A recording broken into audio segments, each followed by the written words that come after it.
నమస్కారం గురుగారు. నమస్తే అమ్మా. సెప్టెంబర్ 2వ తారీఖున పోలాల అమావాస్య అంటున్నారు. అసలు అవును. ఈ అమావాస్య యొక్క విశిష్టత ఏంటో తెలియచేస్తారా? అలాగే ఆ రోజున ఏం పనులు చేయాలి? ఏవి చేయకూడదు? ఉమ్. నియమాలంటే ఏమైనా ఉన్నాయండి? ఉంటాయమ్మా. దీనికి ఏంటంటే మీకు శ్రావణ మాసం అని ఉంటుంది కదా. ఈ శ్రావణ మాసంలో మొదటి తిథి నుంచి శ్రావణ శుద్ధ పాడ్యం నుంచి అమావాస్య దాకా కూడా ప్రతిరోజు చాలా ప్రశస్తమైన తిథే. ప్రతి ఉమ్. దాని గురించి చెప్పుకుంటే ఒక గంటన్నర అవుతుంది. అవును. దీంట్లో ఈ చివరిది ఏదైతే ఉందో అమావాస్య, ఉమ్. శ్రావణ బహుళ అమావాస్య అనే దాన్ని పోలాల అమావాస్య అంటారు. ఉమ్. అది ఈ సంవత్సరం వచ్చేటప్పుడు ఏంటంటే మనకి 1వ తారీఖు తెల్లవారుజామున అంటే 2వ తారీఖు తెల్లవారుజాము నుంచి ఉమ్. 4ంటికి ఏమో వస్తుంది. తర్వాత మనకి 3వ తారీఖు దాకా తెల్లారుజాము దాకా ఉంటుంది. వరకు ఉంది. ఉమ్. కనుక ఏంటంటే ఈ ఈ మొత్తం ఆ రోజంతా కూడా మనకి 2వ తారీఖు అంతా కూడా ఉంది. అందులో సోమవారం ప్రశస్తంగా వస్తుంది. ఉమ్. కనుక ఏంటంటే దాన్ని సోమవతి అమావాస్య అని కూడా అంటుంటారు. కానీ ఏంటంటే పోలాల అమావాస్య అనేది ప్రధానమైనది. ఏంటంటే ఆ తిథి కలిసినప్పుడు ఏంటంటే దానికి పేరు మార్పు కూడా ఇంకోటి కూడా ఇంకో అదనంగా వస్తుంది అనమాట. ఉమ్. దీన్ని ప్రధానంగా చేసుకునేది ఏంటంటే ఈ ఆడవాళ్ళకి ప్రధానమైనటువంటి ఇది వ్రతం లాంటిది అనమాట. ఉహుం. ఈ గ్రామ దేవతలను ప్రతి గ్రామంలో కూడా మన గ్రామ దేవతలు ఉంటారు. మన ఉమ్. కులదేవతలు ఎలా ఉంటారో గ్రామదేవత అవును. ఏంటంటే ఒక గ్రామానికి ఆవిడ రక్షణగా పరిపాలిస్తూ ఉంటుంది, ఉంటుంది. రక్షణగా ఉంటుంది అనమాట. అందుకే మీరు తీర్థయాత్రలు ఏదైనా చేసినప్పుడు ఏంటంటే ప్రధానంగా వెళ్ళి ఆ గ్రామ దేవత దగ్గరికి వెళ్ళి నమస్కారం పెట్టి, అమ్మ నేను ఊరు దాటి వెళ్తున్నాను, మళ్ళీ జాగ్రత్తగా నేను రావాలని చెప్పి మొక్కుని మళ్ళీ వచ్చిన తర్వాత కూడా ఆవిడకి వెళ్ళి అర్చన చేయించి మన ఇంట్లో పూజ చేసుకోవడం అనేది జరుగుతూ ఉంటుంది. అవునండి. దీంట్లో ఏంటంటే సంతాన సాఫల్యం అంటే దానికి ప్రతిదానికి వరలక్ష్మి కథ ఉన్నట్టుగా దీని ఒక కథ ఉంటుంది కదా. ఆ కథలో ఏంటంటే సంతాన సాఫల్యానికి ఎవరైతే సంతానం కావాలనుకుంటారో వాళ్ళకి ప్రధానంగా ఈ వ్రతం అని చెప్పింది. ఇలా సంతానవతులైన వాళ్ళు కూడా చేటారు. ఉమ్. దీంట్లో ఏంటంటే మీకు ప్రధానంగా చేసేది కంద పిలక అని ఉంటుంది. కంద పిలకలు అంటే మీరు ఎప్పుడైనా పెళ్లిళ్ళు చేసుకున్నప్పుడు ఒక తెల్లటి గుడ్డలో వసంతం ఆడిన తర్వాత ఉమ్. దాంట్లో బియ్యము కంద పిలక ఏమైనా పెట్టి నడుంకి కట్టు కడతారు. ఆ. వడిగంటి బియ్యం అంటారు కదా. అవునవును. ఆడవాళ్ళకి కట్టి అత్తారెడ్డికి పంపిస్తారు కదా. అది మళ్ళీ అక్కడికి వెళ్ళిన తర్వాత అక్కడ దాకా ఇప్పకూడదు. ఉమ్. అది వెళ్ళిన తర్వాత అక్కడ ఇప్పేసేసి పక్కన పెట్టుకుని ఆ అన్నంతో అక్కడ మనం ప్రసాదం చేసేసి స్వామివారికి పొంగల్ చేసి పెడతాం. కంద పిలకనేమో పాతాం. ఇప్పుడు మాఘమాసంలో పెళ్ళయింది అనుకోండి, ఉమ్. మీకు శ్రావణ మాసం వచ్చేసరికి చక్కగా పిలకలు పెట్టేస్తుంది. ఆ. ఈ పిలకలు పెట్టి మీకు అరటి పిలకలు అయితే ఎలా వస్తాయో అలా కంద పిలకలు పెడుతుంది. ఉమ్. ఈ కంద పిలకలు పెట్టిన దాని ఏంటంటే మీకు కనుక అలా గనక కంద పిలకలు పెడితే వీళ్ళకి సత్సంతానవతి అవుతుంది ఉహుం. అనేటువంటిది దానికి ప్రామాణికంగా చెప్పబడింది అనమాట. ఉహుం. అందుకని ఏంటంటే ఆ కంద పిలకను తీసుకొచ్చి ఉమ్. అక్కడ అమ్మవారిగా కంద పిలకనే పెట్టి, ఓ. ఉమ్. అంటే 2 పిలకలు తీసుకోవాలి. అంటే ఒకటి తల్లి ఒకటి బిడ్డగా 2 పిలకలు తీసుకుని ఆ పిలకలు పెట్టి ఉమ్. వాటికి చక్కగా మనం స్థండిలం అని మిగతా విగ్రహాలు స్థండిలం వేస్తాం. ఉమ్. ఇక్కడ ఏంటంటే చక్కగా మనకు ఆవు పంచుతంతో కానీ ఏదైనా చల్లి ఉమ్. పసుపు రాసి ఏంటంటే దాని మీద ఈ కంద పిలకలు పెట్టి దానికి అర్చన చేస్తారు. దీంట్లో మనకి మంగళగౌరి వ్రతం చేసేటప్పుడు కానీ మనకి అమ్మవారి గౌరీ వ్రతం చేస్తారు పెళ్లి చూపులో, అవును. పెళ్లి మండపం పెళ్లికూతురు చేసిన తర్వాత. అలాగే గౌరీ అష్టోత్తరమే చదువుకుంటారు. కానీ అక్కడ ఉన్నటువంటి గ్రామదేవతని గౌరీమాతని ఆ కంద పిలకలోకి ఆవాహన చేసి, అంటే మనం వేరే పటం కాకుండా ఉమ్. మిగతా వాటిలో ఏంటంటే సరస్వతిదేవో లక్ష్మీదేవో అమ్మవారి పటం ఉంటుంది. ఉమ్. ఇక్కడ ఏంటంటే కంద పిలకనే పెట్టేసేసి అక్కడ దానికి అర్చన చేసి అమ్మవారికి ఆవాహన చేసుకుని ఉమ్. మనం అర్చన చేయడం జరుగుతుంది. దానికి కూడా ముందు గణపతి పెట్టుకుని, హరిద్ర గణపతి అంటే పసుపుతో చేసిన, హరిద్రం అంటే పసుపుతో చేసిన గణపతిని పెట్టుకుని దానికి షోడశోపచారం చేసుకుని ఏంటంటే కేవలం పంచోపచారాలు చేసి ఉమ్. ఆయనకి ఇష్టమైంది బెల్లం ముక్క కాబట్టి అది నివేదన పెట్టి ఉమ్. తర్వాత అమ్మవారికి అష్టోత్తరం చదువుకుని పెడతారు. దీంట్లో ఏంటంటే ఆ కంద పిల్లకి పెట్టేటప్పుడు కూడా నివేదన మనం ప్రధానంగా చెప్పేది ఏంటంటే పోలాల అమ్మ తల్లికి ఉమ్. మీకు ఈ కుడుములు, వినాయకుడికి కుడుములు చేస్తారు చూస్తారా. అవును, ఆవిరి కుడుము. ఇప్పుడు అలా దాంతో ఏంటంటే మనకు ఒక పాత్ర లాంటిది తీసుకుని దాని మీద కింద నీళ్లు పోసేసి పైన గుడ్డ కట్టేసేయండి. దాని మీద ఈ ఆవిరి కుడుములు పెట్టి ఈ ఆవిరి కుడుములు నివేదన పెడతారు.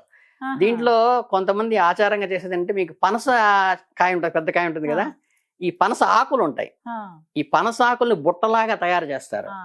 బుట్టలాగా తయారు చేసి అందులో పిండి వేసి ఈ ఆవిరితో కుడుములా ఏంటంటే చేస్తారండి. ఆ. ఉడకనిస్తారు. ఈ ఉడకనిచ్చిన ప్రసాదం ప్రధానంగా ఉమ్. అమ్మవారికి పెడతారు. అట్లాగేంటంటే మీకు 9 రకాలైనటువంటి ఉమ్. మనకి పులుసు అంటారు కదా. ఉమ్. పులుసు చేసుకుంటే మనం ఏదో ఒక 2-3 దినుసులు వేసి చేస్తాం. అలా కాకుండా 9 రకాల కూరగాయలతో ఉమ్. వేసి ముక్కలు వేసి దాంతో పులుసు చేస్తారు. అవును, ముక్కల పులుసు అని. ముక్కల పులుసు అంటారు. ఉమ్. 9 రకాల కదమ్మ. కూరగాయ ఉమ్. అంటే ఈ కంద ముక్కలు మామూలుగా ఏంటంటే సొరకాయ, బీరకాయ ఇవన్నీ వేస్తారనమాట. ఉమ్. మనకి అన్ని రకాలు వేసి 9 రకాలు వేయచ్చు అనమాట. బెండకాయ, ఉమ్. క్యారెట్, మనం ఇప్పుడు లేటెస్ట్ గా వచ్చే టమోటాలు కూడా వేస్తున్నారు. వంకాయ అన్ని కూడా 9 రకాల కూరలతో వేసినటువంటి పులుసు పెట్టి అది కూడా నివేదనగా అక్కడ స్వామివారికి పెట్టడం అనేది, అంటే నివేదనలో ఈ 2 ప్రధానమైనవి అమ్మవారి పెట్టడం. తర్వాత ఏంటంటే ఇందులో ఆచారంగా చేసేది, ఎవరైతే సంతానం లేని వాళ్ళు బూరెలతోనూ గారెలతోనూ పెట్టి, మాకు బూరెలు పెడితే మగపిల్లవాడు పుడతాడని, గారెలు పెడితే ఆడపిల్లలు పుడతారని అదొక ఆనవాయితీ. అలాగే సంతానం ఉన్న వాళ్ళు ఉంటారు, సంతానం వాళ్ళ ఆశీర్వచనం కోసం వీళ్ళేంటంటే మగపిల్లలు కనుక పుట్టారనుకోండి, వాళ్ళకేంటంటే ఈ 9 బూరెలు 9 రకాల బూరెలు తీసుకుని ఈ బూరెలన్నిటికీ మాల కడతారు. మనం కాశీకి వెళ్ళొచ్చిన తర్వాత కనుక భైరవుడికి కనుక కాలభైరవుడికి ఎలా అయితే వేస్తారో అలాగే మనం ఏంటంటే సంతానం ఉన్న వాళ్ళు ఏంటంటే ఈ చక్కగా 9 మగపిల్లవాడైతే కనుక 9 బూరెలు తీసుకుని 9 బూరెలతో మాల చేసి వాళ్ళకి వేసి ఆశీర్వచనం ఇస్తారు. అలాగే ఆడపిల్ల ఉందనుకోండి 9 గారెలతో మాల చేసి ఆ మాల వేస్తారన్నమాట. వేసి తర్వాత ఏంటంటే అది మామూలుగా మనం వాయనం ఇచ్చిన వెనకే ఇస్తాం కదా పని వాళ్ళకి, అలా ఇచ్చేసేసి వాళ్ళకి శుభం జరగాలి, నా పిల్లలు బిడ్డలు వృద్ధిలోకి రావాలి అనేటువంటిది ప్రధానం. దీంట్లో ఏంటంటే కథలో కూడా ఏంటంటే ప్రధానంగా ఒక 7 కొడుకులు ఉన్నారు ఒక ఆవిడకి, వాళ్ళందరికీ కూడా 6 కోడళ్ళకి సంతానం కలిగింది. 7వ కోడలకి ఏంటంటే ఇది మళ్ళీ 3 నెలలు 4 నెలలు వెళ్ళిపోవటం, లేకపోతే పుట్టిన తర్వాత వెళ్ళిపోవటం, ఫీటల్ బీటింగ్ సరిగా లేక మధ్యలో అబార్షన్ అయిపోవటం, ఇవన్నీ జరుగుతుండేసరికి వీళ్ళు ప్రతి వాళ్ళు ఆవిడని, అంటే పూర్వం ఏంటంటే ఈ మనకి వైదవ్యానికి ఎలా అయితే ఆడవాళ్ళని విసుక్కునే వాళ్ళు, ఇది గొడ్రాలని చెప్పేసి ప్రతి వాళ్ళు ఎగతాళి చేయటం ఇలా చేస్తుంటే ఆవిడ గర్భవతిగా ఉంటుంది, మళ్ళీ కరెక్ట్ గా ఈ పోలానమా వస్తుంది అనమాట. వచ్చేసరికి చేసుకుందామని అందరూ అనుకుంటుండగా ఈవిడికి ఆ రోజు కూడా డెలివరీ అయిపోయి మృత శిశువు పుడుతుంది. పుట్టేసరికి బాధపడిపోయి మళ్ళీ నాకు తోడుకోళ్ళందరూ నన్ను ఏమంటారో ఏంటో, నాకు ఇది వస్తుంది, మళ్ళీ అత్తగారు మామగారు బాధపడతారు, మా ఆయన బాధపడతాడని చెప్పేసి ఆ పుట్టిన బిడ్డని చక్కగా గుడ్డలో చుట్టేసి అక్కడ పెట్టేసి ఎవరికి చెప్పకుండా మామూలుగా గుడ్డలు పెట్టేసేసుకుని లోపల వచ్చేసి మళ్ళీ అలాగే ఉన్నట్టు క్యారింగ్ లానే వచ్చేసి అందరితో చక్కగా పూజ చేసేసుకుంటుంది. అంటే వీళ్ళందరూ ప్రతి సంవత్సరం వాళ్ళు చేసుకోకుండా అయిపోతే ఇబ్బంది పడుతున్నారని చెప్పేసి వాళ్ళతో పాటు పూజ చేసుకుని ఇంకా అమ్మవారి దగ్గరికి వెళ్ళి దుఃఖపడి ఏడుస్తూ ఉంటుంది. ఏడుస్తూ సాయంత్రం పూట దాన్ని నేనే కలిపేద్దామని చెప్పేసి అక్కడ శ్మశాన వాటికి తీసుకెళ్ళేసి అక్కడ చేద్దామని చూసేసరికి పోలేరమ్మ తిరుగుతూ తిరుగుతూ గ్రామ రక్షణకి వచ్చి అమ్మవారి కనిపించి, ఏంటి బాధపడుతున్నావు అంటే, ఇట్లా జరుగుతుంది నాకు, సంతానం అంతా ఇలా వెళ్ళిపోతుంది, పుట్టిన సంతానం అంతా, నేను ఏ చేసిన ఈ జన్మలో చేసిన పాపం నాకు తెలియదు కానమ్మా, నేను చాలా ఇదిగా ఉంది నా కుటుంబంలో గాని, నాకు వంశాభివృద్ధి కలిగి ఆవిడ నేను లేకపోతున్నానంటే, ఏం పర్వాలేదు అని చెప్పేసి ఆవిడ తీర్థం ఇచ్చి, ఈ తీర్థం ఆ పసివాడ మీద చల్లు, చక్కగా పేరు పెట్టి పిలువ ఉంటుంది, నీకు ఇష్టమైన పేరు పెట్టింది. ఆ నీళ్లు చల్లంగానే పిల్లవాడు లేచి వస్తాడు. ఆనందంగా ఆ పిల్లవాడిని ఎత్తుకుని ఇంటికి వచ్చేస్తుంది అనమాట, నాకు బిడ్డ పుట్టాడని చెప్పేసి. అది వ్రత కథలో ఉన్నటువంటి ఇది. మనకి వరలక్ష్మి వ్రతంలో గనక ఒక రౌండ్ తిరిగి గజ్జలు వస్తాయి, ఇలా వస్తే చెప్పారు. ఈ చక్కగా ఆవిడకి ఆ మాతృత్వాన్ని ఇస్తుంది అనమాట అమ్మ, గ్రామదేవత.